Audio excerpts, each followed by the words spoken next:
안녕하세요. 아빠 매너티입니다. 오늘은 국내 기업 중 미용 의료기기 기업 한국 B&C 3분기 실적을 정리해 보겠습니다. 저번에 영상을 올리고 다음날에 갑자기 주가가 상승해서 깜짝 놀랐네요. 어쨌든 3분기 실적도 볼까요? 한국 B&C는 2007년에 설립되었고 국내 1세대 필러 기업이며 2020년에 보톡스를 해외 승인 받으며 수출을 하고 있었습니다. 국내는 임상 3상을 진행 중이었고요. 2020년 원료 의약품 사업을 위해 세종 GMP 공장을 완공했습니다. 같은 해 코로나가 터졌을 때 대만의 골든 바이오테크놀로지라는 제약사와 코로나 치료제 계약을 했지만 임상 승인이 늦어지고 코로나가 완화되면서 관심에서 멀어지게 됩니다. 이제는 바이오시밀러라는 새로운 분야에 진출하기 위해 비만 치료제, 당뇨 치료제를 준비하고 있으며 많은 기업들을 인수하면서 덩치를 키우고 있습니다. 이제 실적을 보겠습니다. 먼저 매출액부터 볼까요? 3분기 매출액은 204억 원으로 2분기와 거의 비슷하게 나왔습니다. 매출이익률은 3% 감소했지만 판관비를 줄여서 영업이익률은 1%를 올렸네요. 비용을 자세히 보면 2분기 대비 매출원가와 판관비 합계가 3억 원 줄었는데요. 원자재가 2분기보다 2.6배가 증가하게 됩니다.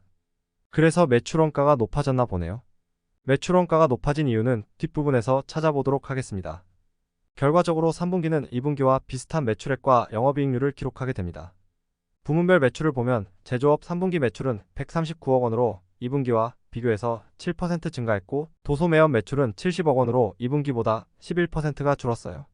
제조업은 기존 한국 B&C가 해오던 미용의료기기 매출이고 도소매업은 인수를 한 시험기기 도소매 업체인 동인바이오텍 매출입니다.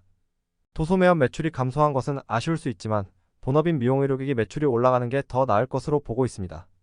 수익성을 보면 제조업은 2분기에 순이익률이 56%에서 3분기에 61%로 5% 개선했고 도소매업은 적자로 전환되었습니다. 그래프를 보면 도소매업은 71억 원 이상은 나와야 흑자가 되는 것 같습니다. 지역별 매출은 국내 매출이 다소 떨어지고 러시아 매출은 아예 없네요. 대신 기타 매출이 크게 늘어서 다행이라는 느낌을 줍니다.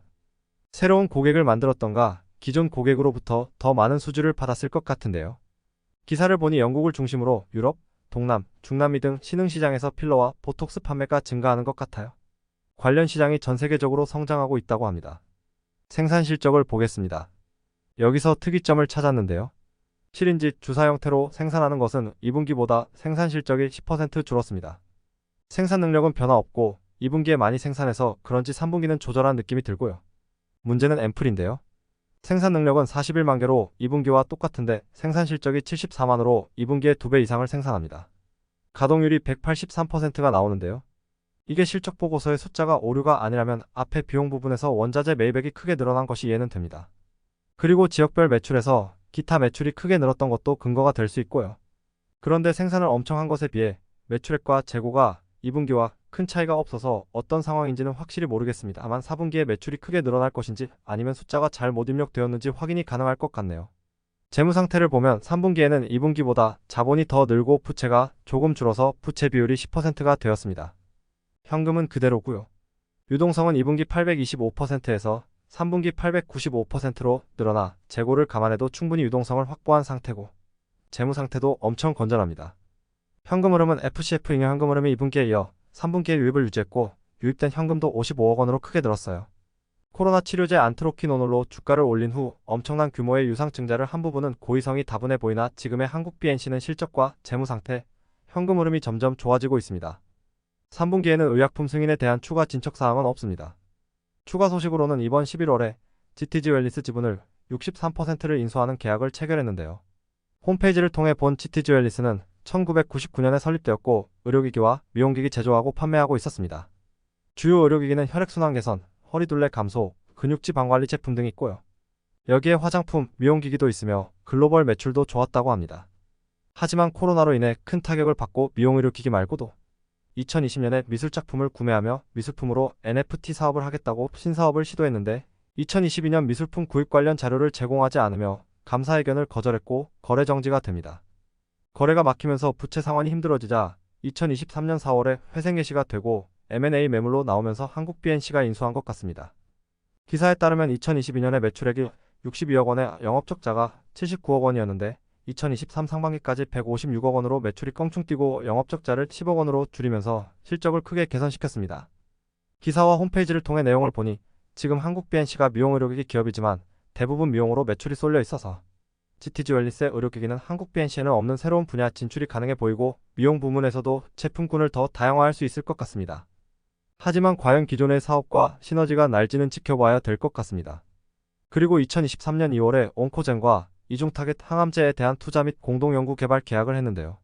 올해 12월에 온코젠이 개발하고 있는 경구투여 항암제에 대한 효과를 발표했습니다. 삼중음성 유방암에 대해서 효과가 탁월하여 2024년 호주에서 임상 1상을 진행할 계획을 가지고 있습니다. 삼중음성 유방암이라는 걸 검색해보니 유방암 중 공격성이 높고 치료가 까다롭다고 합니다. 아직 초기 단계지만 의약품 쪽으로 다양한 시도를 하고 있다고 보면 될 것 같아요. 그리고 이건 한국 BNC 소식은 아니지만 메디톡스, 휴제리 보톡스 간접 수출 소송에서 식약처 대상으로 승소를 했다고 하는데요.